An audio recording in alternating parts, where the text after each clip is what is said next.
Este programa é livre para todos os públicos. É o programa A Bíblia no Meu Dia a Dia. Que bom nós termos essa oportunidade. Eu me alegro sempre por estar junto com você em torno da Palavra de Deus, na escuta da voz de Deus, porque Deus fala conosco. E é uma das formas ordinárias de que Deus fala conosco. É a Palavra de Deus, é a escuta da Palavra de Deus, é a meditação, é a capacidade de nós nos colocarmos diante da Palavra atentos àquilo que o Senhor fala conosco. Vamos pedir ao Divino Espírito Santo que Ele nos conduza hoje no nosso estudo bíblico para que essa voz de Deus, do próprio Espírito, se torne clara e direcione a nossa vida. Em nome do Pai, do Filho e do Espírito Santo. Amém. Vinde, Espírito Santo, enchei os corações dos vossos fiéis e acendei neles o fogo do vosso amor. Enviai o vosso Espírito e tudo será criado e renovareis a face da terra. Oremos. Ó Deus, que instruíste os corações dos vossos fiéis, com a luz do Espírito Santo fazei que apreciemos retamente todas as coisas, segundo o mesmo Espírito, e gozemos sempre da sua consolação. Por Cristo Senhor nosso. Amém. Quero convidar você a pegar a sua palavra, o seu caderno de estudos bíblicos. Vamos para um novo capítulo da primeira carta de Coríntios. Nós estamos estudando a primeira carta, é o capítulo 11. 1 Coríntios 11, de 1 a 16. Então, anota aí no seu caderno para que a gente possa fazer esse estudo hoje. 1 Coríntios 11, de 1 a 16. Vamos ler o texto? Sede meus imitadores como eu sou de Cristo. Eu vos louvo por vos lembrardes de mim em tudo e por conservardes as tradições tais quais vou-las transmiti. Quero que saibais o seguinte: a cabeça de todo homem é Cristo, mas a cabeça da mulher é o homem, e a cabeça de Cristo é Deus. Todo homem que ora ou profetiza com a cabeça coberta desonra aquele que é a sua cabeça. Por outro lado, toda mulher que ora ou profetiza com a cabeça descoberta desonra aquele que é a sua cabeça, pois é como se estivesse com a cabeça raspada. Portanto, se a mulher não se cobre com o véu, que ela corte todo o cabelo. Se, porém, é vergonhoso para a mulher cortar todo o cabelo ou raspar a cabeça, então use o véu. O homem não deve cobrir a cabeça, já que ele é imagem e reflexo de Deus, ao passo que a mulher é reflexo do homem. Pois a mulher é que foi tirada do homem, e não o homem tirado da mulher. Mas a mulher foi criada por causa do homem, e não o homem por causa da mulher. Por isso, a mulher deve trazer sobre a cabeça um sinal de autoridade em atenção aos anjos. No entanto, diante do Senhor, como a mulher depende do homem, assim também o homem depende da mulher. Pois como a mulher foi tirada do homem, assim também o homem nasce da mulher, e tudo afinal vem de Deus. Julgai por vós mesmos.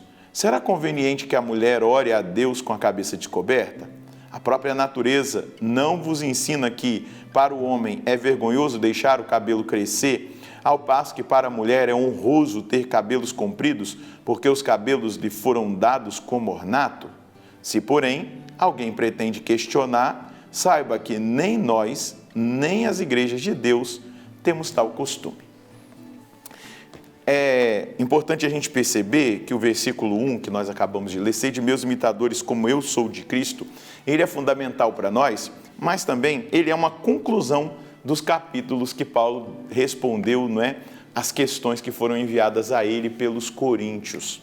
E eu e você precisamos exatamente buscar esse caminho, sermos imitadores de Cristo em tudo, viver a imitação de Cristo. Mas nós entramos agora numas orientações que o apóstolo Paulo dá aos coríntios em relação ao culto.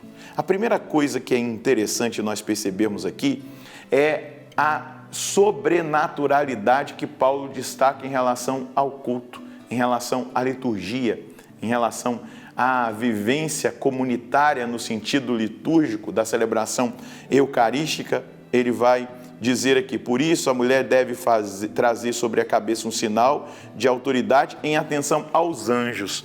Então, ao anjo da guarda, é claro, que está conosco na nossa decisão de cultuar a Deus, de viver um momento de intimidade com o Senhor na celebração, mas ele está dizendo também aos anjos que servem ao culto e são invisíveis e que nós vemos, mostrando toda a dignidade que se dá ao culto.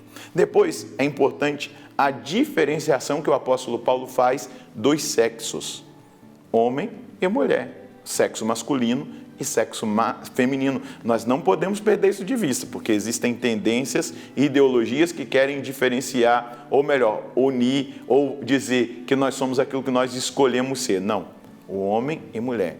O homem nasce homem, a mulher nasce mulher, a constituição, a realidade fisiológica, tudo demonstra exatamente isso. Mas ele quer mostrar, e aí também dentro da realidade que muitas vezes se torna ideologia de feminismo, no sentido dos direitos iguais, tudo bem em realidade de direitos que precisam ser conquistados no sentido até mesmo de salário e tal, mas fica bem claro que o homem é muito diferente da mulher, existe uma constituição muito diferente, uma realidade totalmente diferente. O apóstolo Paulo deixa isso aqui muito claro. E ele vai adentrar a realidade de tradições. E aí a gente vive até mesmo dentro da igreja, às vezes, algumas confusões em relação ao tempo atual, de uso de véu, de uso né, que a gente vê por aí. Eu anotei aqui na minha colinha um posicionamento da Sagrada Congregação para a Doutrina da Fé, como quando ela vai dizer, né, no documento Inter Insignores, no capítulo, no número 4, vai dizer assim: a Igreja Católica ensina que o conselho de Paulo sobre o véu das mulheres foi inspirado pelos costumes da época. Como essa era uma questão de disciplina e não de doutrina, as diretivas paulinas sobre velar ou desvelar a cabeça estão sujeitas a alterações. Elas já não são vinculantes para os homens e as mulheres de hoje. Claro, existe aí a liberdade, mas não entendamos isso como uma uniformidade que deve ser assim, ou quem hoje escolhe usar o véu acha que é melhor do que quem não usa. Isso aqui era uma realidade disciplinar daquela época. E foi uma realidade disciplinar até um dado momento da história da igreja. E uma realidade disciplinar, ela pode ser alterada. O que não pode ser alterado é a realidade da doutrina.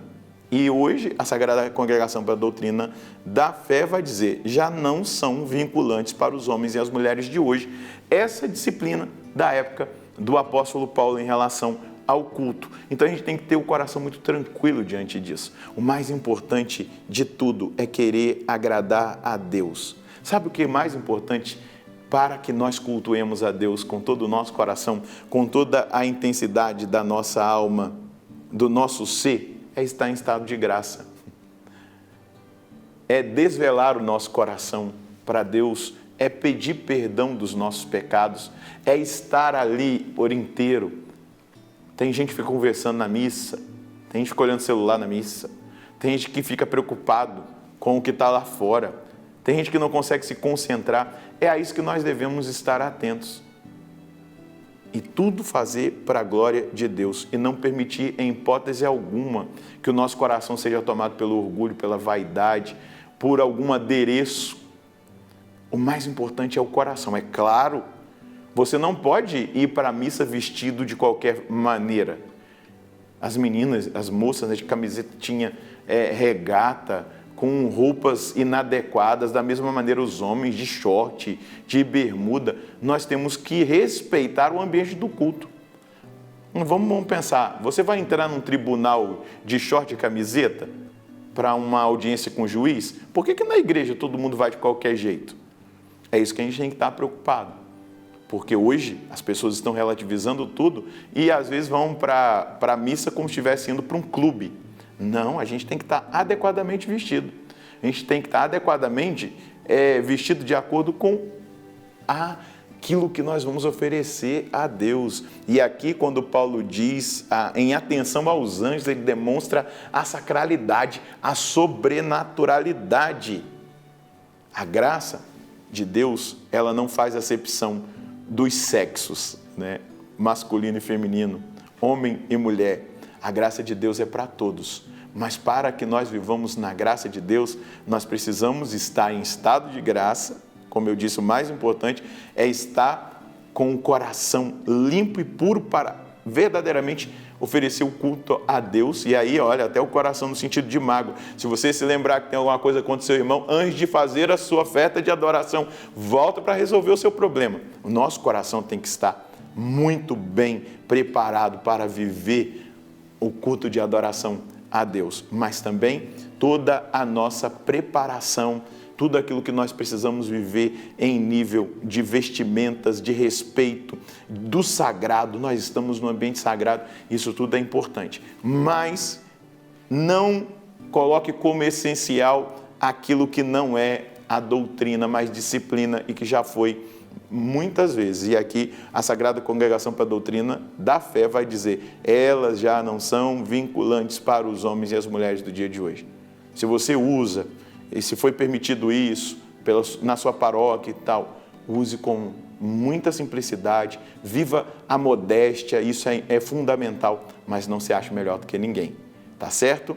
A mensagem de Deus para hoje, eu preciso estar devidamente preparado para viver bem a adoração a Deus na liturgia, buscando a confissão frequente, me preparando adequadamente para a missa e estando devidamente vestido para o momento mais sagrado que eu possa vivenciar.